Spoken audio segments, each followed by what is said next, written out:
দেশের উত্তরাঞ্চলে জামাতের আমির নির্বাচনের প্রচারণায় গিয়েছেন, এখন আছেন সিরাজগঞ্জে। সেখান থেকে যুক্ত হচ্ছেন রমিজ হুসাইন।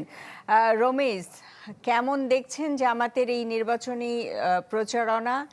এখন যেখানে আছেন সেখানকার ভোটাররা কি বলছেন জানাবেন।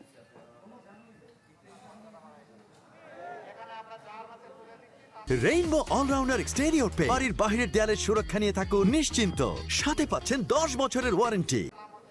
সুস্মিতা, এই যে কিছুক্ষণের মধ্যে কিন্তু এই নির্বাচনী প্রচারণা শেষ হবে, কারণ জামাত আমির 4টার কিছু আগে এখানে বক্তব্য রেখেছেন এবং এখন এখানে যে সমস্ত প্রার্থীরা আসলে বাংলাদেশ জামাত ইসলামে মনোনীত এবং অন্য যে 10টি দলকে সাথে নিয়ে তারা নির্বাচনী মোর্চা গঠন করেছে, সেই সমস্ত জোটের প্রার্থীদেরকে পরিচয় করে দিয়েছে। আমি যদি আপনাকে একটু দেখাই, এখানে এখন যিনি এনসিপি মনোনীত প্রার্থী তাকে এখানে পরিচয় করে দেওয়া হচ্ছে এবং যেহেতু এই আসনটি শুরু থেকে অর্থাৎ গণঅভ্যুত্থান পরবর্তী সময়ে বাংলাদেশ জামাত ইসলামী যিনি ছিলেন মনোনীত প্রার্থী ছিলেন, তিনি এই অঞ্চলে মোটামুটি তার প্রচারণা চালিয়েছিলেন, কিন্তু পরবর্তীতে জোটের সিদ্ধান্তে তিনি সরে এসেছেন এবং এই সিরাজগঞ্জে যতগুলো আসন রয়েছে সেখান থেকে একটি আসন কিন্তু জাতীয় নাগরিক পার্টি এনসিপির এবং আরেকটি আসন বাংলাদেশ খেলাফত মজলিস মামুনুল হকের যে দলটি রয়েছে সেই দলের একজন প্রার্থীকে দেওয়া হয়েছে।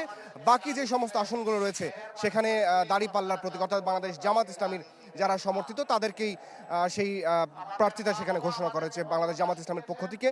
এর আগে বাংলাদেশ জামাত ইসলামের আমির এখানে বক্তব্য দিতে তিনি বলেছিলেন যে নারীদের ক্ষেত্রে বিশেষ করে সাধারণ মানুষ আসলে যে ধরনের ভুল একটা ব্যাখ্যা জামাত ইসলামের বিরুদ্ধে আসলে করে থাকছে, যে বাংলাদেশ জামাত ইসলামী ক্ষমতায় আসলে নারীদেরকে ঘর থেকে বের হতে দেওয়া হবে না এবং তাদের কর্মক্ষেত্রে জায়গা সংকুচিত করা হবে, এই বিষয়টি আসলে পুরোপুরি প্রত্যাখ্যান করেছেন তিনি বলেছেন যে 5 আগস্ট পরবর্তী সময়ে জামাত ইসলামের বিরুদ্ধে এই ধরনের কোনো অভিযোগ এখন আসেনি। বাংলাদেশ জামাত ইসলামী যদি ক্ষমতাতে আসে সেই ক্ষেত্রে তারা নারীর স্বাধীনতার রক্ষার ক্ষেত্রে সর্বোচ্চ প্রচেষ্টা চালাবেন এবং কর্মক্ষেত্রে নারীরা যাতে সর্বোচ্চ সুবিধা ভোগ করতে পারে এবং তারা যাতে কোনো ধরনের হয়রানি বা কোনো ধরনের আশঙ্কাজনক কোনো পরিস্থিতির শিকার না হন, বিশেষ করে কোনো ধরনের হয়রানি বা শ্লীলতাহানির পরিস্থিতির শিকার না হয়, সেই বিষয়টি তারা সর্বোচ্চভাবে নিশ্চিত করবেন এবং নারীর সম্মান তারা সবার আগে নিশ্চয়তা দিবেন। এই জন্য এখান থেকে সব সত্য তোমার কাছে, সুস্মিতা। রমেশ, আপনাকে ধন্যবাদ। জামায়াতের নির্বাচনী জনসভা চলছে সিরাজগঞ্জে, সেখান থেকে যোগ দিয়েছিলেন রমিজ হুসাইন।